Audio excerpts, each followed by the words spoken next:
সর্বশেষ প্রকাশিত ফিফা র্যাঙ্কিংয়ে 2 ধাপ এগিয়েছে বাংলাদেশ ফুটবল দল, যেখানে বাংলাদেশের সাথে ড্র করে 2 ধাপ পিছিয়েছে ভারত।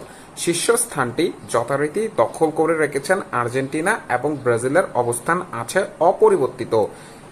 কোন দল আছেন কোন অবস্থানে লেটেস্ট ফিফা র্যাঙ্কিংয়ে সেটি নিয়ে আলোচনা করব, যেখানে হামজা চৌধুরীর অভিষেক ম্যাচে ভারতের বিপক্ষে গোলশূন্য ড্র করেছে বাংলাদেশ ফুটবল দল। জয়ের অনেকগুলো সুযোগ বাংলাদেশের সামনে আসলেও সেগুলো কাজে লাগাতে না পেরে গোলশূন্য ড্র করে মাঠ ছাড়তে হয়েছে বাংলাদেশকে। তবে এবার র্যাঙ্কিংয়ে 2 ধাপ এগিয়েছে বাংলাদেশ, যেখানে বৃহস্পতিবার প্রকাশিত ফিফা র্যাঙ্কিংয়ে 2 ধাপ এগিয়ে 185তম অবস্থান থেকে 183তম অবস্থানে উঠে এসেছে বাংলাদেশ ফুটবল দল। এবং ভারত যারা 125তম অবস্থানে ছিলেন বাংলাদেশের বিপক্ষে ড্র করার পর, তারা 2 ধাপ পিছিয়েছে এবং তাদের বর্তমান অবস্থান 127তম।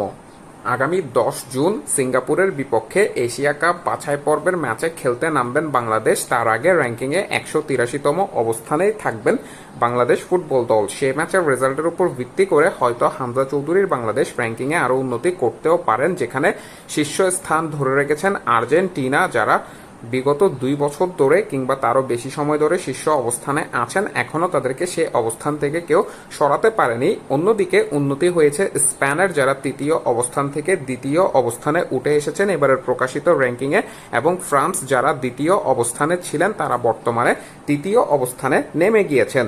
4র্থ অবস্থানে অপরিবর্তিত আছে ইংল্যান্ডের অবস্থা, যেখানে 5ম অবস্থানে ব্রাজিল, যারা ইতিমধ্যে দৌরিবাল জুনিয়রকে স্যাক করেছেন, সে সাথে আর্জেন্টিনার বিপক্ষে ম্যাচেও তারা হেরেছেন, তবে তাদের 5ম অবস্থানটি অপরিবর্তিত আছে। তবে ক্রিস্টিয়ানো রোনালদোর পর্তুগালকে টপকে 6ষ্ঠ অবস্থানে উঠে এসেছেন নেদারল্যান্ডস এবং 7ম অবস্থানে নেমে গিয়েছেন পর্তুগাল। 8ম অবস্থানটি ধরে রেখেছেন বেলজিয়াম, যেখানে 9ম এবং 10ম অবস্থানটি অপরিবর্তিত আছে ইটালি এবং জার্মানির মধ্যে। বাংলাদেশের 2 ধাপ আগানোর ব্যাপারটি হলো অ্যাওয়ে ম্যাচে ভারতের বিপক্ষে 1 পয়েন্ট পাওয়ায় বাংলাদেশের পাওয়ার র্যাঙ্কিংয়ে ইতিবাচক প্রভাব পড়েছে।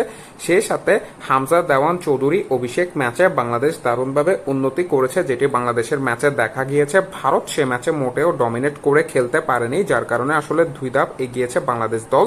সেই সাথে আর্জেন্টিনা মেসি দিবালাকে ছাড়া যেভাবে উরুগুয়েকে 1-0 গোলে হারিয়েছেন, তিয়াগো আলমাদার গোলে ঠিক তার পরের ম্যাচে ব্রাজিলকে একেবারে 4-1 গোলে গুড়িয়ে দিয়েছেন লিওনেল স্কলানির আর্জেন্টিনা। সে দুটি ম্যাচের পর আর্জেন্টিনা যে শীর্ষ অবস্থানে থাকবেন, যারা ল্যাটিন অঞ্চল থেকে সর্বপ্রথম দল হিসেবে 2026 বিশ্বকাপ নিশ্চিত করেছে, সেটিও নিশ্চিত ছিল, যার কারণে আর্জেন্টিনার অবস্থানটি আছে অপরিবর্তিত। আপনাদের মন্তব্য মতামত কমেন্ট বক্সে জানতে চাই। মাহের আহমেদ মাহি, MS কিংবার্স।